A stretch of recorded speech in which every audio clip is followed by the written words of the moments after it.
ഹരി ഓം. എല്ലാവർക്കും എൻ്റെ വിനീത നമസ്കാരം. ഭഗവത്ഗീതയിലൂടെ ജീവിത വിജയം. ഈ വിജയം നമുക്ക് പറഞ്ഞതുപോലെ നേടണമെങ്കിൽ നമ്മളുടെ ആന്തരിക പ്രകൃതിയെ നാം ശരിക്കും മനസ്സിലാക്കിക്കൊണ്ട് വേണം നമുക്ക് വിജയം കൈവരിക്കാൻ. നമ്മളെ മനസ്സിലാക്കാത്തിടത്തോളം കാലം ഈ വിജയം അസാധ്യമാണ്. കാരണം വിജയിക്കേണ്ടത് നമ്മളാണെങ്കിൽ വിജയിപ്പിച്ചെടുക്കാനുള്ള മാർഗം നാം ശരിക്കും അറിഞ്ഞിരിക്കണം. ഭഗവത്ഗീത ഓരോ വ്യക്തിയെയും അവരവരെ മനസ്സിലാക്കി തന്ന അവരവരുടെ തലങ്ങളിൽ നിന്നും അവരെ കൈപിടിച്ചുയർത്താൻ സഹായിക്കുകയാണ്. ഇവിടെ ഭഗവാൻ കൃഷ്ണൻ നമുക്കൊരു ഗൈഡ് ലൈൻ തരുന്നു. നമ്മളൊരു ഹോസ്പിറ്റലിൽ പോയിട്ട് മരുന്ന് വാങ്ങിച്ച് കുടിക്കുന്ന പോലെയല്ല ഇവിടെ. ഈ മരുന്ന് നമ്മൾ തന്നെ ഉണ്ടാക്കണം. പഴയ ആയുർവേദം പോലെയാണ്. പഴയ കാലത്ത് ആയുർവേദം എങ്ങനെയാണെന്ന് വെച്ചാൽ, പണ്ട് വൈദ്യന്മാർക്കൊന്നും ഇങ്ങനെ മരുന്ന് കച്ചവടമൊന്നും ഉണ്ടായിരുന്നില്ല പഴയ കാലത്ത്. അപ്പോൾ അവരെന്ത് വെച്ചാൽ ചില പച്ചമരുന്നുകളുടെയൊക്കെ പേര് പറഞ്ഞു കൊടുക്കും, എഴുതി കൊടുക്കും. ദേ ഈ സാധനങ്ങളൊക്കെ സംഘടിപ്പിച്ച് ഇതിൻ്റെ സാധനങ്ങൾ കൂട്ടി ഈ കഷായം ഉണ്ടാക്കുക. അപ്പോൾ ആ വീട്ടുകാരാണ് ഈ സാധന സാമഗ്രികളൊക്കെ സംഘടിപ്പിക്കുന്നത്. അന്നൊക്കെ അത് കിട്ടുമായിരുന്നു. എന്നിട്ട് അവർ കഷായമൊക്കെ വീട്ടിൽ തന്നെ ഉണ്ടാക്കുമായിരുന്നു. ഇന്നത്തെ പോലെ നമുക്ക് കുപ്പി മരുന്നുകളൊന്നും പഴയ കാലത്ത്, പ്രാചീന കാലത്ത് ഉണ്ടായിരുന്നില്ല. അങ്ങനെയുള്ള വൈദ്യന്മാരെയൊക്കെ ഞാൻ കണ്ടിട്ടുമുണ്ട്. അതുകൊണ്ടാണ് ഞാൻ വ്യക്തമായിട്ട് പറയുന്നത്. നമ്മുടെയൊക്കെ കാലമായപ്പോഴേക്കും കുപ്പിമരുന്ന് എത്തിക്കഴിഞ്ഞു. അപ്പം പഴയ കാലത്തൊക്കെ ഒരു 80-85 വയസ്സൊക്കെ ഉള്ള ആൾക്കാരോടൊക്കെ ചോദിച്ചു കഴിഞ്ഞാൽ അന്ന് അവർ പറയും അങ്ങനെ കുപ്പിമരുന്നൊന്നുമില്ല, ഒക്കെ ഭരണികളിലൊക്കെ സൂക്ഷിച്ച കാലമായിരുന്നു. അപ്പം അവരെന്ത് വെച്ചാൽ എഴുതി കൊടുക്കും. അപ്പോൾ ആരാണോ രോഗി, ആ രോഗിയുടെ വീട്ടുകാർ ഇതെല്ലാം കളക്ട് ചെയ്തിട്ട് വീട്ടിലുണ്ടാക്കിയിട്ട് രോഗിക്ക് കൊടുക്കും. അതായിരുന്നു പഴയ സിസ്റ്റം. അതുപോലെയാണ് ഇവിടെ കൃഷ്ണൻ ചെയ്യുന്നത്. നമുക്ക് എങ്ങനെയാണ് നമ്മുടെ ജീവിതത്തെ വികസിപ്പിച്ചെടുക്കേണ്ടത്, ഉയർത്തേണ്ടതെന്ന മാർഗരേഖ അല്ലെങ്കിൽ മാർഗദർശനം നമുക്ക് കാണിച്ചു തരികയാണ്. ഇനി നമ്മുടെ ജോലിയാണ് അത് ഉൾക്കൊള്ളുക, അത് പ്രാക്ടീസ് ചെയ്യുക, നമ്മുടെ ജീവിതത്തെ വികസിപ്പിക്കുക. ഈ തരത്തിൽ നമ്മൾ തയ്യാറുണ്ടോ എങ്കിൽ മാത്രമേ ഈ അറിവ് കൊണ്ട് നിങ്ങൾക്ക് പ്രയോജനമുള്ളൂ. അല്ലെങ്കിൽ ഗീത നിങ്ങൾ 365 ദിവസവും വായിച്ചാലും ശങ്കരൻ തെങ്ങിൽ തന്നെ ഒരു പരിവർത്തനം ഉണ്ടാവില്ല. എത്ര നമ്മൾ ഗീത കേട്ടാലും എത്ര വായിച്ചാലും നമ്മൾ ചില കാര്യങ്ങൾ അനുഷ്ഠിക്കേണ്ടതുണ്ട്, പ്രാക്ടീസ് ചെയ്യേണ്ടതുണ്ട്. അപ്പം അതെന്താണെന്ന് നമ്മൾ ശരിക്കും മനസ്സിലാക്കണമെങ്കിൽ ഗീതയിലെ ശ്ലോകങ്ങളിലൂടെ നമ്മൾ കടന്നു പോകണം. അപ്പം നമ്മുടെ കുറവുകൾ, ദൗർബല്യങ്ങൾ, വിഷമങ്ങൾ ഇതൊക്കെ നമുക്ക് മനസ്സിലാവും. ഇത് മനസ്സിലാക്കിക്കൊണ്ട് നമ്മൾ പരിഹരിക്കണം. അല്ലെങ്കിൽ നമ്മൾ പഴയ വ്യക്തിയായിട്ട് അങ്ങനെ തുടരും. അപ്പം നിങ്ങൾ ചോദിക്കും അങ്ങനെ തുടർന്നു വെച്ചിടുന്ന ഒരു കുഴപ്പമില്ല. പക്ഷേ കാര്യം ഇവിടം കൊണ്ട് തീരുമെന്ന് വിചാരിക്കരുത്. നമ്മുടെ ഉള്ളിൽ അടിഞ്ഞുകൂടിയ ഏത് തരം ചിന്തകളാണെങ്കിലും അത് മരണത്തോടുകൂടി നശിക്കില്ല എന്ന് നിങ്ങൾ അറിഞ്ഞാൽ മതി. ഈ മനസ്സിന് മരണമില്ല, നാശമില്ല. ഒന്നിനും മരണമില്ല, നാശമില്ല. ഊർജമാണതൊക്കെ, ശക്തിയാണ്. ശക്തിയെ നശിപ്പിക്കാൻ സാധ്യമല്ല. അപ്പം പിന്നെ ഇതൊക്കെ നാശമില്ലെങ്കിൽ പിന്നെന്ത് സംഭവിക്കും? ആ ചിന്തകൾ വീണ്ടും അടുത്തൊരു ശരീരത്തിലൂടെ പ്രകടമാവാൻ തുടങ്ങും. അതിനെന്താ പ്രൂഫുള്ളത്? ഈ മനസ്സ് വീണ്ടും മറ്റൊരു ശരീരത്തിലൂടെ പ്രകടമാവുന്നുള്ളതിന് എന്ത് പ്രൂഫാണുള്ളത്? രാത്രി കിടന്നുറങ്ങിയാൽ നിങ്ങൾ ഉറങ്ങുന്നുണ്ടല്ലോ, ആ കിടന്നുറങ്ങിക്കഴിഞ്ഞാൽ നിങ്ങൾ തിരിച്ചു വരുന്ന എന്ത് പ്രൂഫാണുള്ളത്? നിങ്ങൾ രാവിലെ എണീറ്റ് വരുന്നുള്ളത് എന്ത് പ്രൂഫിൻ്റെ അടിസ്ഥാനത്തിലാണ്? നിങ്ങൾക്ക് ഗ്യാരണ്ടി തരാൻ പറ്റും? ആർക്കെങ്കിലും ഗ്യാരണ്ടി തരാൻ പറ്റുമോ ഞാൻ രാത്രി കിടന്നുറങ്ങിയാൽ രാവിലെ എണീക്കുന്നുള്ളത്? അതിന് പ്രൂഫില്ലല്ലോ. പക്ഷേ രാവിലെ എണീറ്റ് വരുമ്പോൾ നിങ്ങളുടെ മനസ്സിലുള്ള ചിന്തകളൊക്കെ, സ്വഭാവങ്ങളൊക്കെ, ശീലങ്ങളൊക്കെ അവിടെ ഉണ്ടല്ലോ. അത് നിഷേധിക്കാൻ പറ്റുമോ? അപ്പോൾ നിങ്ങളുടെ ചിന്തകളൊക്കെ, അതിൻ്റെ ഇടയ്ക്ക് നിങ്ങൾ സ്വപ്നങ്ങളൊക്കെ കണ്ടു, എന്നിട്ടും നിങ്ങളുടെ യഥാർത്ഥ ശീല സ്വഭാവങ്ങളൊന്നും പോയിട്ടില്ല. അപ്പം നിങ്ങൾ രൂപപ്പെടുത്തിയ ഈ ശീലങ്ങൾക്ക് നാശമില്ലെങ്കിൽ ഇതാണ് നമ്മളെ ജനിപ്പിക്കുന്ന വിത്തെന്ന് നാം അറിയണം. ഇതേ ചിന്തകളുമായി വീണ്ടും ഈ ഭൂമിയിൽ വന്നേ പറ്റുള്ളൂ. ഇതൊന്നും നിങ്ങൾക്ക് രക്ഷപ്പെടാൻ പറ്റില്ല. കാരണം ജനിക്കുന്ന ഓരോ കുട്ടിയും ആ കുട്ടിയുടെ ജീൻ എന്ന് പറയുന്നത് സ്വഭാവങ്ങളാണ്. കാരണം ജനറ്റിക്കലി ഓരോരുത്തരും ജന്മസ്വഭാവങ്ങളുമായിട്ടാണ് വരുന്നത്. ആ ജന്മസ്വഭാവം എവിടെ നിന്ന് കിട്ടിയെന്ന് നിങ്ങൾക്ക് അന്വേഷിച്ച് കണ്ടുപിടിച്ചാൽ മനസ്സിലാവും, ഇല്ലാത്തതിൽ നിന്ന് ഉണ്ടായതുമല്ല, ആകാശത്തിലിരിക്കുന്ന ഒരു താടിക്കാരൻ ദൈവം തന്നതുമല്ല. കാരണം അങ്ങനെ ഒരു താടിക്കാരൻ ദൈവമുണ്ട് ആകാശത്തിൽ നിന്നൊന്നും സെമിറ്റിക് മതങ്ങൾ വിശ്വസിക്കുന്നത് പോലെ ഭാരതീയ ഋഷിവര്യന്മാർ തീർത്തും അത് ആക്സെപ്റ്റ് ചെയ്യില്ല. കാരണം ഇത് സയൻസാണ്. ഇല്ലാത്തതിൽ നിന്ന് ഉണ്ടാവുകയുമില്ല, ഇല്ലാത്തതിനെ ഒരു പടച്ച തമ്പുരാൻ ഉണ്ടാക്കാനും പറ്റില്ല. അപ്പം നിങ്ങളില്ല എന്നാണിപ്പം സെമിറ്റിക് മതങ്ങൾ പറയുന്നത്. നിങ്ങളൊക്കെ ദൈവം സൃഷ്ടിച്ചു. ദൈവം സൃഷ്ടിച്ചതല്ല, നിങ്ങൾ സൃഷ്ടിക്കുന്നു. നിങ്ങളുടെ ചിന്തകൾ സൃഷ്ടിക്കുന്നു, നിങ്ങളുടെ സ്വഭാവങ്ങൾ, ശീലങ്ങൾ.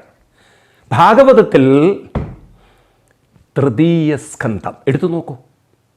31-ാം അധ്യായം കപിലവാസുദേവൻ ഒരു കുഞ്ഞിൻ്റെ ജന്മം എങ്ങനെയൊക്കെയാണ് സംഭവിക്കുന്നതെന്ന് വിശദമാക്കുന്ന, ഇവൻ ഗൈനക്കോളജി പോലും തോറ്റുപോകും. അത്ര സയൻറ്റിഫിക്കലി, ഞാൻ അത്ര ഉറപ്പോടുകൂടി പറയുകയാണ്, ഒരു ഗൈനക്കോളജി ഡോക്ടർമാർക്കും അവർ പഠിച്ച വിഷയങ്ങൾ, ഈ അനാട്ടമി പഠിച്ചിട്ടുണ്ടല്ലോ അവർ, അതിൽ നിന്ന് അവർക്ക് ഇതല്ല എന്ന് തെളിയിക്കാൻ പറ്റില്ല. അത്ര പെർഫെക്റ്റ്ലിയാണ് 5000 വർഷങ്ങൾക്ക് മുമ്പ് ഇത് എഴുതി വച്ചിരിക്കുന്ന ഭാരത കൃതികളിൽ. അപ്പോൾ അവിടെ തുടങ്ങുന്നത് എങ്ങനെയാണ്? കുഞ്ഞിൻ്റെ ജന്മം കർമ്മണ ദൈവനേത്രേണ. കർമ്മണ എന്ന വാക്കുകൊണ്ട് അർത്ഥമാക്കുന്നത് മനസ്സിലുള്ള ചിന്തകൾ. ആ ചിന്തകളാണ് നമ്മളെ ഒരു ജന്മമാകുന്ന കർമ്മമെടുക്കാൻ പ്രേരിപ്പിക്കുന്നത്. ജന്മമെടുപ്പതേനെന്തു മൂലം കൃഷ്ണ, ജന്മമെടുപ്പതു കർമ്മമൂലം, വാസന മൂലം. ഈ കർമ്മ സംസ്കാരം, ഈ വാസനാ സംസ്കാരം, ശീലങ്ങൾ നമ്മൾ രൂപപ്പെടുത്തിയത്, അത് ഈ ജന്മങ്ങളിൽ നിന്നും ഇനിയുള്ള ജന്മങ്ങളിലേക്ക് നമ്മൾ നയിക്കും. അപ്പോൾ ഒരു ചോദ്യം ഇതാണ്, നിങ്ങൾക്ക് ഇവിടെ നിന്ന് രക്ഷപ്പെടാൻ പറ്റില്ല. നിങ്ങളിവിടെ ഉള്ളോടത്തോളം കാലം നിങ്ങൾക്ക് ഇവിടെ നിന്ന് എങ്ങോട്ടും പോകാൻ പറ്റില്ല. 3 കാര്യങ്ങളേ ഉള്ളൂ നിങ്ങൾക്ക്. ഒന്നാമത്തെ കാര്യം എന്ന് പറയുന്നത് നിങ്ങളുടെ മനസ്സിനെ വികസിപ്പിച്ചുകൊണ്ട് ഇവിടെ മുന്നോട്ട് പോവാം. അല്ലെങ്കിൽ രണ്ടാമത്തെ കാര്യം, നിങ്ങളുടെ മനസ്സിനെ നിങ്ങൾക്ക് ഇപ്പോഴുള്ള ആ ഒരു അവസ്ഥയുണ്ടല്ലോ, അതും മതി, എനിക്ക് ഇങ്ങനെയൊക്കെയാണ് പോയാൽ മതി, ആ രീതിയിൽ നിങ്ങൾ അലസനായിട്ട് പോവാം. അതല്ലെങ്കിൽ നിങ്ങൾക്ക് കുറേയും കൂടിയും മനസ്സിനെ സങ്കുചിതമാക്കാം. വെറുതെ വേണ്ടാത്ത ചിന്തകൾ ചിന്തിച്ച് സ്വയം പ്രാഗി, മറ്റുള്ളവരെ വിഷമിപ്പിച്ച്, അങ്ങനെ ചില മതങ്ങളിലൊക്കെ കാണില്ല, ചാവേറുകളായി മരിക്കേണ്ട സമയത്തിന് മുമ്പ് തന്നെ പൊട്ടിത്തെറിച്ച് മരിച്ച്, ആ തരത്തിൽ അവനവനെ നരകിപ്പിച്ച് നശിപ്പിച്ച് അങ്ങനെയും പോവാം. വികസിപ്പിച്ചു പോകണോ, നരകിപ്പിച്ചു പോകണോ, അതോ ഇപ്പോൾ ഉള്ളതുപോലെയൊക്കെ അങ്ങനെ വണ്ടി ഓടിയാൽ മതിയോ? ഏതാ വേണ്ടത്? തീരുമാനിക്കും. ഇതാദ്യം നിങ്ങൾക്ക് തീരുമാനം ഉണ്ടാവണം. ഞാൻ എൻ്റെ ജീവിതം എങ്ങനെ മുന്നോട്ട് കൊണ്ടുപോകണം. അപ്പം എൻ്റെ ജീവിതം കൂടുതൽ വികസിപ്പിക്കണം എന്നാണെങ്കിൽ മനസ്സിനെ വികസിപ്പിക്കാൻ നമുക്ക് ചില അനുഷ്ഠാനങ്ങൾ കൂടിയേ പറ്റുള്ളൂ. ആ അനുഷ്ഠാനങ്ങൾ ചെയ്യണമെങ്കിൽ നമുക്കറിയണം, മനസ്സ് വികസിച്ചിട്ടില്ലെങ്കിൽ എന്താ കുഴപ്പം? അതിന് സുഖം കിട്ടുന്നിടത്ത് ആസക്തി വരും, ഒട്ടൽ വരും, അറ്റാച്ച്മെൻറ്റ് വരും. അപ്പം മനസ്സ് തെറ്റിദ്ധരിക്കും, നാളെ ഇതുപോലെ സുഖം കിട്ടുന്ന, അങ്ങനെ കിട്ടാതെ വന്നാൽ പ്രതിഷേധം വരും. അല്ലെങ്കിൽ നമ്മൾ തെറ്റിദ്ധരിക്കും വേറെ എവിടെയോ അടിപൊളി സുഖമുണ്ടെന്ന്. അപ്പോൾ ഇവിടെയുള്ളവരൊക്കെ ബുദ്ധിമുട്ടിച്ച് നമ്മൾ അത്തരം സുഖങ്ങളെ സ്വപ്നം കണ്ട് നമുക്കറിയ പോലുമില്ല അങ്ങനെ ഒരു സുഖം ഉണ്ടോ ഇല്ലേ എന്നുള്ളത്. അങ്ങനെയൊക്കെയുള്ളൊരു മിഥ്യാധാരണയിൽ ജീവിച്ച ഫ്രസ്ട്രേഷനായിട്ട്, ദുഃഖികളായിട്ട് സ്വയം ജീവിതം താളം തെറ്റിക്കാം. അങ്ങനെ താളം തെറ്റിക്കുന്നതാണ് കൃഷ്ണൻ നേരത്തെ പറഞ്ഞതിന് കാരണമാണ് കാമയേഷ ക്രോധയേഷ രജോ ഗുണ സമുദ്ഭവ. കാമവും ക്രോധവും നമ്മൾ ഡീറ്റെയിലായിട്ട് കണ്ടു. എങ്കിലും ഓർമ്മിപ്പിക്കുകയാണ്, ഒന്ന്, ഇന്നത്തെ സുഖം നാളെ കിട്ടുമെന്ന തോന്നൽ വന്നാൽ നിങ്ങൾ ഗ്യാരൻറ്റീഡാണ് ദുഃഖത്തിലേക്കുള്ള യാത്രയാണ്. അതുപോലെ തന്നെ നാളെ എൻ്റെ ഭർത്താവിനോ വീട്ടുകാർക്കോ അല്ലെങ്കിൽ സ്വർഗത്തിലോ സുഖം കിട്ടും എന്ന് വിചാരിച്ച് അങ്ങനെയും ജീവിച്ചാൽ ജീവിതം ഹൈ ഫ്രസ്ട്രേഷനിലേക്ക് പോകും. കാരണം നാളെ നാം വിചാരിച്ച സുഖം കിട്ടിയിട്ടില്ലെങ്കിൽ മനസ്സ് പ്രതിഷേധിക്കും, അത് പ്രതികരിക്കും. മൂന്നാമത്തത്, നാം നമ്മുടെ മനസ്സിനെ നമ്മുടെ വിഷമങ്ങളൊക്കെ ഉള്ളിൽ അമർത്തി വെച്ചുകൊണ്ട് ആ ഒരു സുഖം തന്നെ ജീവിതത്തിൽ കടന്നു പോകുന്നതൊക്കെയാണ് ജീവിതം എന്ന് പറഞ്ഞ് ഉള്ളിൽ വിഷമങ്ങളും വേദനകളൊക്കെ അമർത്തി വെച്ചാൽ അതും ഒരു ദിവസം പൊട്ടിത്തെറിക്കും, ക്രോധമായി മാറും. കാമം ക്രോധത്തിലേക്ക് മാറും. കാരണം കാമമുണ്ടോ ക്രോധമുണ്ട്. കാമം എന്നത് മനുഷ്യനെ സംബന്ധിച്ച് അവൻ്റെ ഉള്ളിലുള്ള കുറേ സങ്കുചിതമായ, ഞാൻ കഴിഞ്ഞ ക്ലാസ്സിലൊക്കെ പറഞ്ഞു, ആലസ്യമായൊരു സുഖം, അതുപോലെ തന്നെ ദുരഭിമാനം, ഇതൊക്കെ ഇങ്ങനെ അമർത്തി പിടിച്ചു വെച്ചാൽ ഇതെല്ലാം പൊട്ടിത്തെറിക്കും. മനസ്സ് അവനവനും അപകടമാവും, മറ്റുള്ളവർക്ക് അപകടം. അപ്പം അതുകൊണ്ട് എന്തുകൊണ്ടാണ് ഈ മനസ്സ് കൂടുതൽ അപകടത്തിലേക്ക് പോകുന്നത് എന്ന് കൃഷ്ണൻ ഇനി പറയുന്ന ശ്ലോകമാണ് നമുക്ക് കാണേണ്ടത്. 38ാമത് ശ്ലോകം. എന്ത് ഗംഭീരമായൊരു അനാലിസിസാണ് കൃഷ്ണൻ കാണിച്ച് തരുന്നത്. നോക്കൂ നിങ്ങൾ, ഇത്രയും ഗംഭീരമായിട്ട് വേറെ ഒരു മതഗ്രന്ഥത്തിലും നിങ്ങൾക്ക് കാണാൻ പറ്റില്ല. അതാണ് ഭഗവത്ഗീതയുടെ മഹത്വം. നോക്കാം 38ാം ശ്ലോകം. ധൂമേനാവ്രിയതേ വഗ്നേ യദാദർശോ മലേന ച യദോൽബേനാവൃതോ ഗർഭാ തദാ തേനേദമാവൃതം. 3 ഉദാഹരണങ്ങൾ ഭഗവാൻ കൃഷ്ണൻ നമ്മുടെ മുന്നിൽ കാഴ്ചവെക്കുകയാണ്. ഒന്നുകൂടി നമുക്ക് ആ ശ്ലോകം വായിക്കാം.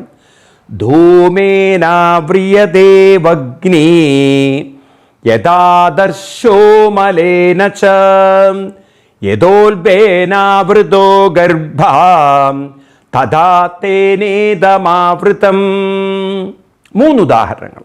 ധൂമേന വഗ്നി, വഗ്നി ആവരതി. ധൂമേന, ധൂമം പുക, പുക കൊണ്ട് അഗ്നി, സംസ്കൃതത്തിൽ വഗ്നി. ഇവിടെ ധൂമത്താൽ പുക കൊണ്ട് അഗ്നി മൂടപ്പെട്ടത് പോലെ. എന്താ പോലെ എന്നുള്ളത് നോക്കാം. രണ്ടാമത്തത് യഥാ മലേന, മലേന ആദർശ. ആദർശ എന്ന് പറഞ്ഞാൽ കണ്ണാടിയാണ് ആദർശ എന്ന് പറയുക സംസ്കൃതത്തിൽ. ഒരർത്ഥം കണ്ണാടി എന്നാണ്. മലം എന്ന് പറഞ്ഞാൽ ഇവിടെ അർത്ഥം പൊടി. അതായത് എപ്രകാരമാണോ പൊടി, മൺപൊടി പറ്റിയിട്ട് നമ്മൾ അന്തരീക്ഷത്തിലുള്ള പൊടിയൊക്കെ പറ്റി കണ്ണാടിയുടെ ആ ഒരു റിഫ്ലക്ഷൻ കുറഞ്ഞു പോകുന്നത്. അതായത് പൊടി നിറഞ്ഞാൽ പിന്നെ നമുക്ക് പെട്ടെന്ന് കണ്ണാടിയിൽ നോക്കിയാൽ ആകെ പൊടി പിടിച്ച് നമ്മുടെ മുഖമൊന്നും കാണാൻ പറ്റില്ല. ആ റിഫ്ലക്ഷൻ അത്ര ക്ലിയർ ആവില്ല സർഫേസ്. അങ്ങനെ ഒരു പൊടി പിടിച്ച കണ്ണാടി പോലെ. മൂന്നാമത്തത് ഉൽഭേന ഗർഭമാവൃത. ഉൽബണം എന്ന് പറഞ്ഞാൽ ഈ ഗർഭപാത്രത്തിൽ കുട്ടി കിടക്കുമ്പോൾ ആ കുട്ടിക്ക് ചുറ്റുമുള്ള പ്ലസൻ്റ, വളരെ തിക്കായിട്ടുള്ള വെള്ളം കൊണ്ടുണ്ടാക്കുന്ന ഈ പ്രകൃതി ശരീരത്തിൽ ഉണ്ടാക്കുന്ന ഒരു ആവരണം, കുട്ടിയെ അങ്ങനെ മറച്ചു വെച്ചിരിക്കുന്ന, കുട്ടിയിൽ നമ്മൾ പറയില്ലേ ഉള്ളിലുള്ള ആ കുട്ടിയെ അങ്ങനെ മറച്ചു വെച്ചിരിക്കുന്ന ഒരു നല്ല പാട, കട്ടിയുള്ള പാട. ഈ തരത്തിൽ അതിന് ഉൽഭേന എന്ന് പറയും, പ്ലസൻ്റ എന്ന് പറയും. ഈ തരത്തിൽ ഓരോന്നും മറച്ചു വെച്ചിരിക്കുന്ന പോലെയാണ് നമ്മുടെ ഉള്ളിലുള്ള ശക്തിയെ കാമവും ക്രോധവും മറച്ചു വച്ചിരിക്കുന്നത്. ഈ ഉദാഹരണം വളരെ ഗംഭീരമാണ്. നമ്മളത് വളരെ ശ്രദ്ധിച്ചാൽ നമ്മുടെ വ്യക്തിത്വം എങ്ങനെയാണ് വളരെ തകർന്നു പോകുന്നത് നമുക്ക് കാണാൻ പറ്റും. ഒരാളുടെ വ്യക്തിത്വം തകർന്നു പോകുന്നതിൽ 3 പ്രധാന ശക്തികൾ ഇൻവോൾവാണ്. അതിൽ ഒന്നാമത്തതാണ് ഒരു വ്യക്തിയുടെ മുൻവിധികൾ, ചില സ്വഭാവങ്ങളാൽ രൂപപ്പെട്ട പ്രീ കണ്ടീഷൻ മൈൻഡ്. ചെറുപ്പത്തിൽ തന്നെ നമ്മൾ കുറേ ശീലങ്ങൾ വളർത്തിയെടുത്തു കഴിഞ്ഞാൽ ആ ശീലങ്ങൾ നമുക്ക് വിടാൻ പറ്റാത്ത വിധത്തിൽ സ്വാധീനിക്കപ്പെടും. ആലസ്യമാവട്ടെ, പലതരത്തിലുള്ള സുഖജീവിതമാവട്ടെ, അതുപോലെ തന്നെ പല വിധത്തിലുള്ള ലഹരി വസ്തുക്കൾ, ഈവൻ മതം പോലും. മതപഠന ക്ലാസ്സുകൾ ചെറുപ്പത്തിലെ കുട്ടികളുടെ തലയിൽ കയറ്റി കഴിഞ്ഞാൽ തീവ്രവാദികളായില്ലെങ്കിലേ അത്ഭുതമുള്ളൂ. കാരണം അവരുടെ മനസ്സ് മുഴുവൻ അങ്ങോട്ട് എപ്രകാരമാണോ അഗ്നി പുക കൊണ്ട് മറയുന്നത് എന്നതുപോലെ ഇവരുടെ ഉള്ളിലുള്ള അറിവ്, അല്ലെങ്കിൽ മറ്റൊരു രീതി പറഞ്ഞാൽ ആ ഉള്ളിലുള്ള എല്ലാറ്റിനെയും ഉൾക്കൊള്ളാൻ പറ്റുന്ന ഒരു വിശാലത, ഒരു ഗ്രേറ്റ്നെസ്, ഒരു ഓപ്പൺനെസ് അവരുടെ ഉള്ളിൽ ക്രമേണ ഇല്ലാതാവും. ഇപ്പോൾ ഒരു വ്യക്തിക്ക് വികസിക്കണമെങ്കിൽ ശൃണ്വന്തു, എല്ലാ ഭാഗത്തുനിന്നും കേൾക്കണം എന്നാണ്. നമ്മൾ മറ്റുള്ളവർ പറയുന്നത് കൂടെ കേൾക്കാൻ തയ്യാറാവണം. സത്യത്തിൽ ഇന്ന് അതാണ് ഈ ഭാരതത്തിൽ പറ്റിയ വലിയൊരു പ്രശ്നം. രാഷ്ട്രീയപരമായിട്ടുള്ള അന്ധത, മതപരമായ അന്ധത. അവരോടൊക്കെ നിങ്ങളൊന്ന് വേറെ സംസാരിച്ച് അവരവർ ഇത് ഞങ്ങൾക്കതൊന്നും കേൾക്കണ്ട, ഞങ്ങൾക്ക് ഞങ്ങളുടേത് മാത്രം ശരി, വേറൊന്നും ശരിയല്ല, ഞങ്ങളുടേത് മാത്രം ശരിയെന്ന അവകാശവാദം എവിടെയുണ്ടോ അവിടെ പുരോഗതിയല്ല അധോഗതിയാണ്. മതപരമായാലും ശരി, അത് ഏകാധിപതികളായാലും ശരി. ഇപ്പം ചൈനയുടെയൊക്കെ പ്രശ്നം അതാണ്. ചൈനയുടെ 100ാം വാർഷികം ആഘോഷിക്കുന്ന സമയത്ത് അവിടുത്തെ പ്രസിഡന്റ് എന്താ പറഞ്ഞറിയോ? ഞങ്ങളുടെ രാജ്യത്തെ ആരെങ്കിലും ആക്രമിക്കാൻ വന്നാൽ അവൻ്റെ തല ഞങ്ങൾ വന്മതിൽ അടിച്ചു പൊട്ടിക്കുന്നതാണ്. അപ്പം ഒരു സംസ്കാരശൂന്യമായ വാക്കുകളാണ്. നോക്കൂ, മറ്റുള്ളവർ ഞങ്ങളെ ആക്രമിക്കാൻ വരുന്നത് എന്തുകൊണ്ടാണ്? അത് എന്താണ് അതിന് കാരണം? എന്തെങ്കിലും ഒരു കാരണം ഉണ്ടാവില്ലേ? അത് നമുക്ക് അങ്ങനെയുള്ള തുറന്ന ചർച്ചകളിലൂടെ പരിഹരിക്കണം. അതല്ലേ ആദ്യം വേണ്ട. ആദ്യം ഒരു മനസാക്ഷി വേണ്ടേ? അല്ലാതെ ആദ്യം തന്നെ അവൻ്റെ തലക്ക് കയറി അടിക്കുകയാണോ? ഇവിടെ എന്നാൽ പിന്നെ കോടതികളുടെ ഒന്നും ആവശ്യമില്ലല്ലോ. ഏത് പ്രശ്നങ്ങൾ വരുമ്പോഴും ആദ്യം തന്നെയാണ് തലക്കടിച്ച് തകർക്കാമെന്നാണെങ്കിൽ ഇപ്പോൾ ഒരു ജനാധിപത്യം വേണ്ടേ? എന്താണ് പ്രശ്നം? എന്തുകൊണ്ടാണ് അക്രമത്തിന് വന്നത്? അങ്ങനെയാണെങ്കിൽ പിന്നെ യുണൈറ്റഡ് നേഷൻസിന് ആവശ്യമില്ല, ചർച്ചകളുടെ ഒന്നും ആവശ്യമില്ലല്ലോ. ഈ തരത്തിലൊക്കെയുള്ള വളരെ കുടിലമായ, വളരെ നികൃഷ്ടമായ ഒരുതരം സങ്കുചിത ചിന്തകളുണ്ടല്ലോ, അവർക്കൊരിക്കലും ജീവിതം നന്നാക്കാൻ പറ്റില്ല. എന്ന് മാത്രമല്ല, അവരിയ്ക്കുന്നിടം തന്നെ നശിച്ചു പോകും. അതാണ് ഇത്തരം ഏകാധിപതികളുടെ രാജ്യങ്ങളൊക്കെ തകർന്ന് തരിപ്പണമാണ്. അവിടുത്തെ ജനങ്ങൾക്ക് തന്നെ മടുപ്പും ഒരുതരം കംപ്ലീറ്റ്ലി അവിടുത്തെ ജനങ്ങൾക്ക് തന്നെ വിദ്വേഷം വരും. നിങ്ങൾ നോക്കൂ, ചൈനയിൽ കുറച്ച് വർഷങ്ങൾക്ക് മുമ്പാണ് ടിയാൻമി സ്ക്വയറിൽ 10,000-കണക്കിന് യുവാക്കൾ വന്ന് ഗവൺമെൻറ്റിനെതിരെ നിന്നത്. അത് ഇപ്പോഴും വിദൂരമൊന്നല്ല. ആ രാജ്യത്തിൽ ഇപ്പോഴും ആ വിഘടന ശക്തികൾ വളരെ കരുത്തുള്ളതാണ്. ഞാൻ നിങ്ങളോട് വെറുതെ രാഷ്ട്രീയം പറയില്ല. ഞാൻ അവിടെ യാത്ര ചെയ്തപ്പോൾ തന്നെ എനിക്ക് പലതവണ യാത്ര ചെയ്തപ്പോൾ തന്നെ മനസ്സിലായിട്ട് അവിടുത്തെ യുവാക്കൾക്ക് അവിടുത്തെ സിസ്റ്റവുമായിട്ട് യാതൊരു താല്പര്യമില്ല. അവരിപ്പോൾ ഭാരതത്തിൻ്റെ ഒരു ജനാധിപത്യമാണ്. കുറേയും കൂടി അവരുടെയൊക്കെ മനസ്സിൻ്റെ ആ വികാസം. കാരണം ലോകം വികസിക്കുമ്പോൾ നമ്മളിങ്ങനെ ഒരു സങ്കുചിത്തിൽ ഏകാധിപതിയെ തിരഞ്ഞെടുക്കുക, ഏകാധിപതി തോന്നുന്നത്രയും കാലം നമ്മൾ ഭരിക്കുക. അപ്പോൾ അവിടെ വേറൊരു വാക്കിന് വിലയില്ല. ഇത് തന്നെ തീവ്രവാദത്തിനും പറ്റുന്നത്. ഞങ്ങളുടെ മതം മാത്രം ശരി, ഞങ്ങളുടെ ദൈവം മാത്രം ശരി, ഞങ്ങളുടെ വഴി മാത്രം ശരി. ആ സങ്കുചിത്വമുള്ളവർക്ക് എവിടെയാണ് ലോകത്തിൽ സമാധാനം കൊടുക്കാൻ സാധിക്കുക? കാരണം ലോകമെന്ന് പറഞ്ഞാൽ വൈവിധ്യമാണ്, ഡൈവേഴ്സിറ്റിയാണ്. ആ വൈവിധ്യതയെ ഉൾക്കൊള്ളണ്ടേ? ഭാരതത്തിൻ്റെ സംസ്കാരം അതുകൊണ്ടാണ് ലോകം ആദരിക്കുന്നത്. കാരണം ഇവിടെ എല്ലാറ്റിനെയും ഉൾക്കൊള്ളുന്ന വിശാലത. ഞങ്ങളുടേത് മാത്രം ശരി, ഞങ്ങളുടെ മതം മാത്രമേ ശരിയുള്ളൂ, ഞങ്ങളുടെ ദൈവം മാത്രമേ ഉള്ളൂ എന്ന് പറഞ്ഞിരുന്നെങ്കിൽ ഇവിടെ അറബികൾ വരുമോ? ഇവിടെ അറബികൾക്ക് ഇസ്ലാം മതം സ്ഥാപിക്കാൻ പറ്റുമോ? ഇവിടെ ക്രിസ്ത്യൻ സമൂഹത്തിന് ക്രിസ്തു മതം സ്ഥാപിക്കാൻ പറ്റുമോ? ഇപ്പം ഇവർക്കൊക്കെ ഇവിടെ വന്നിട്ട് അവരുടെ മതം പ്രചരിപ്പിക്കാൻ പോലും സാധിച്ചതിന് കാരണം ഈ ഭാരതത്തിൻ്റെ വിശാല ഹൃദയമാണ്. എന്നാൽ നിങ്ങൾ ഒരു അറേബ്യൻ നാട്ടിൽ പോയിട്ടൊന്നും ചെയ്തു നോക്കൂ, അപ്പം നിങ്ങൾക്ക് കാണാം അവരുടെ മതമല്ലാത്തൊരു മതം അവിടെ ആക്സെപ്റ്റബിൾ അല്ല, ഒരു തരത്തിൽ അങ്ങോട്ട് അടുപ്പിക്കില്ല. അപ്പോൾ ഈ തരത്തിലുള്ള സങ്കുചിത്വം മനുഷ്യനെ എന്നും അപകടത്തിലാക്കും. ഈവൻ നമ്മുടെ വ്യക്തിപരമായിട്ട് രാഷ്ട്രീയപരമായിട്ട് പലരും അന്ധതയിലാണ്. പക്ഷെ ഒന്ന് നിങ്ങൾ മനസ്സിലാക്കണം, ചെറുപ്പക്കാരോട് എനിക്ക് പറയാനുള്ളത്, നിങ്ങൾ രാഷ്ട്രീയ അന്ധത തലയ്ക്ക് കയറി പിടിച്ചോളൂ. പക്ഷെ നിങ്ങൾ ഏത് നേതാക്കന്മാരുടെ പിന്നിലാണോ അണിനിരന്നിരിക്കുന്നത് അവർക്ക് ഈ രാഷ്ട്രീയ അന്ധതയില്ല. അവർക്ക് അധികാരവും പണവും ഒക്കെയുള്ളൂ പ്രധാനം. നാളെ അവർക്ക് അധികാരം കിട്ടിയില്ലെങ്കിൽ അവർ പുതിയ പാർട്ടി ഉണ്ടാക്കും. നിങ്ങൾ നോക്കൂ, നിങ്ങൾ വിശ്വസിക്കുന്ന രാഷ്ട്രീയത്തിലേക്ക് നേതാക്കന്മാർ പുതിയ പാർട്ടി പണ്ടുണ്ടാക്കിയിരുന്നില്ലേ? അവരൊക്കെ ഒരു കാലത്ത് ചെറുപ്പത്തിൽ നിങ്ങളെപ്പോലെ അന്ധത ഉള്ളവരായിരുന്നു. പിന്നീട് അവർക്ക് മനസ്സിലായി അന്ധത വർക്ക് ചെയ്യില്ല എന്ന്. അവർ പുതിയ പാർട്ടികളുണ്ടാക്കി. അവർ ഏതൊരു പാർട്ടിയാണോ കംപ്ലീറ്റ്ലി ഒപ്പോസിറ്റ് അതിൻ്റെ കൂടെ നിന്നിട്ടുണ്ട്. അവർ ഇല്ല എന്ന് നിങ്ങൾക്ക് പറയാൻ പറ്റുമോ? അപ്പോൾ അവരെ സംബന്ധിച്ച് അവരുടെ ഏറ്റവും വലിയ പരമലക്ഷ്യം അധികാരമാണ്. ദയവ് വിചാരിച്ച് മതാന്തതയും രാഷ്ട്രീയന്തതയും മനസ്സിൽ കൊണ്ട് നടക്കരുത്. അത് മനസ്സിനെ കുറേ കഴിഞ്ഞാൽ വളരെ സങ്കുചിതമാക്കി നഷ്ടം നിങ്ങൾക്കാണ്. കാരണം ലോകം വികസിക്കുകയാണ്, മനസ്സുകൾ വികസിക്കുകയാണ്. അവിടെ നിങ്ങൾ സങ്കുചിതരായി എന്ന് വെച്ചിട്ട് ഈ ലോകത്തിനൊന്നും സംഭവിക്കാൻ പോകുന്നില്ല. കേരളത്തിൽ കുറച്ച് ആളുകൾ സങ്കുചിതമായി ചിന്തിച്ചു എന്ന് വെച്ചിട്ട് ഈ ഭാരതത്തിന് വല്ലതും സംഭവിക്കും നിങ്ങൾ വിചാരിക്കുന്നുണ്ടോ? ഒന്നും സംഭവിക്കില്ല. കാരണം 130 കോടി ജനങ്ങളാണ് ഇന്ന് ഭാരതത്തിലുള്ളത്. ഒന്ന് നോക്കൂ നിങ്ങൾ, 130 കോടി. അതിൽ കേവലം 3 കോടി ജനങ്ങളെ ഉള്ളൂ ഈ കേരളത്തിൽ. 3 കോടി. ആ 3 കോടിയിൽ എത്ര പേര് സങ്കുചിതം ചിന്തിക്കുന്നുണ്ടാവും? അപ്പോൾ ഇത്രയും ആളുകളുടെ സങ്കുചിത്വം കൊണ്ട് ഈ ഭാരതത്തിൽ എന്ത് ഇളക്കുണ്ടാക്കാൻ പറ്റും? ഒരു ചുക്കും സംഭവിക്കില്ല. നഷ്ടം നിങ്ങൾക്കായിരിക്കും, നിങ്ങളുടെ കുടുംബത്തിനായിരിക്കും. എത്രയോ യുവാക്കൾ രാഷ്ട്രീയത്തിൻ്റെ പേരിൽ ബലിയാടുകളായില്ലേ, മതത്തിൻ്റെ പേരിൽ ബലിയാടുകളായില്ലേ പലരും. ആർക്കാണ് നഷ്ടം ഉണ്ടായത്? ആർക്കാണ്? അവരുടെ കുടുംബത്തിന് നഷ്ടപ്പെട്ടു. അപ്പം നിങ്ങളും മനസ്സിലാക്കുക, ഇവിടെ നമുക്ക് വേണ്ടത് ഒരു വിശാല മനസ്സാണ്. വിശാല മനസ്സെന്ന് പറഞ്ഞാൽ അർത്ഥം, നമ്മുടെ ജീവിതത്തിൽ ശരിയും തെറ്റും സത്യവും അസത്യവും തിരിച്ചറിയണമെങ്കിൽ നാം ശാസ്ത്രീയമായി ചിന്തിക്കാൻ തയ്യാറാവണം. നമ്മുടെ മനസ്സിനെ നമ്മൾ നിരീക്ഷണ പരീക്ഷണങ്ങളിലൂടെയൊക്കെ കൊണ്ടുപോകണം. അപ്പോഴാണ് നമുക്ക് പലതും നമ്മൾ അന്ധമാണെന്ന് മനസ്സിലാവുക. നോക്കൂ, സയൻസ് അങ്ങനെയാണ് ഡെവലപ്പ് ചെയ്ത്. ഐൻസ്റ്റീൻ്റെ കാലഘട്ടത്തിലൊക്കെ അരിസ്റ്റോട്ടിൽ, പ്ലൂട്ടോ, അങ്ങനെയൊക്കെയുള്ള പഴയ കോപ്പർനിക്കസ്, ആ കാലഘട്ടത്തിൽ നിന്നൊക്കെയാണ് സയൻസ് വികസിച്ചു വന്നത്.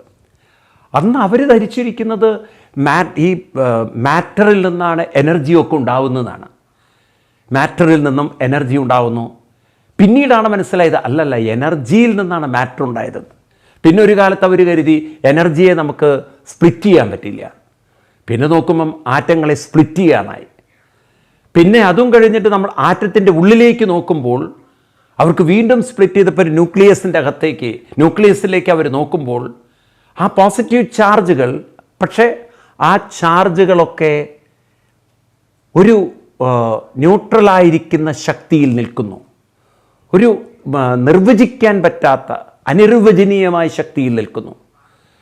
അതുകൊണ്ട് അവസാന സയൻസിന് പറയേണ്ടി വന്ന ഒരു അൺസർട്ടനിറ്റി തിയറി. ഇതൊക്കെ എന്താണെന്ന് മനസ്സിലാവുന്നില്ല അവർക്ക്. അപ്പോൾ നോക്കൂ, അവർ നേരത്തെ മനസ്സിലാക്കിയത് ഇതെല്ലാം വിഘടിപ്പിക്കാൻ പറ്റില്ല. അങ്ങനെ വിഘടിപ്പിച്ച് ഉള്ളിലോട്ട് നോക്കുമ്പോഴാണ് അവർക്ക് മനസ്സിലായത് സത്യം ഇനിയുമുണ്ട്, അറിയാനുള്ള സത്യം ഇനിയുമുണ്ട്. നീതി ഇതല്ല സത്യം, ഇനിയുമുണ്ട്. അതുകൊണ്ട് എനിക്ക് നിങ്ങളോട് പറയാനുള്ളത്, അറിഞ്ഞതാണ് സത്യം എന്ന് പറഞ്ഞവിടെ നിൽക്കരുത്. ഇനിയും അറിയാനുണ്ട് സത്യം, ഇനിയും മുന്നോട്ട് പോകാനുണ്ട്. അതിന് ശൃണ്വന്തു, കേൾക്കൂ നല്ലവണ്ണം. എല്ലാ മതങ്ങളുടെയും പൊരുൾ എന്താണെന്ന് പഠിക്കുക. അപ്പം നിങ്ങൾക്ക് മനസ്സിലാവും, ഈ പൊരുളെന്ന് പറയുന്നത് മനസ്സിനെക്കുറിച്ചുള്ള അറിവാണ്. നിങ്ങളുടെ മനസ്സ് എവിടെ നിന്ന് വന്നു? നിങ്ങളുടെ മനസ്സ് എവിടെയാണ് നിൽക്കുന്നത്? ഞാൻ ചോദിച്ചാൽ നിങ്ങൾ ഉത്തരം തരണം. നിങ്ങളുടെ ശരീരം, ആ ശരീരത്തിലാണോ മനസ്സ്? ശരീരത്തിലാണ് മനസ്സെങ്കിൽ ശരീരം ഉണർന്നിട്ടല്ലേ മനസ്സ് രാവിലെ ഉണരേണ്ടത്? മനസ്സ് പറഞ്ഞിട്ടല്ലേ ഈ ശരീരം ഉണരുന്നത്? മനസ്സ് എണീക്കാൻ ഒരു കൽപ്പന കൊടുക്കുന്നുണ്ട്, ഇനി എണീക്കാൻ. ഈ ശരീരം പറഞ്ഞിട്ടാണോ മനസ്സ് ഓരോ കാര്യങ്ങളും ചെയ്യുന്നത്? അതോ മനസ്സ് പറഞ്ഞിട്ടാണോ ശരീരം ചെയ്യുന്നത്? മനസ്സല്ലേ മാസ്റ്റർ? കുളിക്കാൻ പറയുന്നത് ശരീരമാണോ മനസ്സാണോ? ചിന്തിച്ചു നോക്കൂ. അപ്പം അങ്ങനെയുള്ള ഒരു മനസ്സ്, സൂക്ഷ്മമായ മനസ്സ് ഈ സ്ഥൂല ശരീരത്തിൽ എവിടെയാണ്? അവയവങ്ങളിലാണോ മനസ്സിരിക്കുന്നത്? നിങ്ങൾ പറയും ബ്രെയിൻ്റെ അകത്താണെന്ന്. അങ്ങനെ ബ്രെയിൻ എന്ന് പറയുന്നൊരു സാധനത്തിൻ്റെ അകത്താണെങ്കിൽ മരണശേഷം അതെന്തേ അവിടുന്ന് പോയത്? അതവിടെ തന്നെ ഇരിക്കണ്ടേ? കണ്ണ് മുഖത്തിരിക്കുന്ന പോലെ ഈ ബ്രെയിൻ്റെ അകത്തെന്താ മനസ്സിരിക്കാത്തത്? അപ്പം അതെവിടെ പോയി? അപ്പം അങ്ങനെയുള്ളൊരു മനസ്സ് എവിടെ നിന്നാണ് രൂപപ്പെട്ടത്, അതെന്താണ് എന്നൊക്കെ നമുക്കൊന്ന് പഠിക്കണ്ടേ? അതിനെക്കുറിച്ച് പഠിക്കാൻ ശ്രമിക്കുമ്പോഴല്ലേ നമ്മൾ ആരാണെന്ന് മനസ്സിലാവുക. അപ്പം അതാണ് പറഞ്ഞത്, ഒരു തുറന്ന മനസ്സുള്ളവർക്കേ ഇതൊക്കെ പഠിക്കാൻ തോന്നുള്ളൂ. അല്ലാത്തവരൊക്കെ മതാന്തത കൊണ്ടും രാഷ്ട്രീയ അന്ധത കൊണ്ടും ഞങ്ങൾ മനസ്സിലാക്കിയത് ശരി, ഞങ്ങളുടെ മതം ശരി, ഞങ്ങളുടെ ദൈവം ശരി, ബാക്കിയൊന്നും അവർ ഉൾക്കൊള്ളാതെ പോകും. അതുകൊണ്ട് നമുക്ക് യാഥാർത്ഥ്യം മനസ്സിലാക്കണം. യാഥാർത്ഥ്യത്തിലേക്കാണ് കൃഷ്ണൻ നമ്മളെ കൊണ്ടുപോകുന്നത്. അപ്പോൾ ഈ ശ്ലോകം ഒന്നുകൂടി നമുക്ക് ഡീറ്റെയിൽ ആയിട്ട് നോക്കാം അടുത്ത ക്ലാസ്സിൽ. അതുവരെ എല്ലാവർക്കും നന്ദി, നമസ്കാരം, പ്രണാമം, ഹരി ഓം.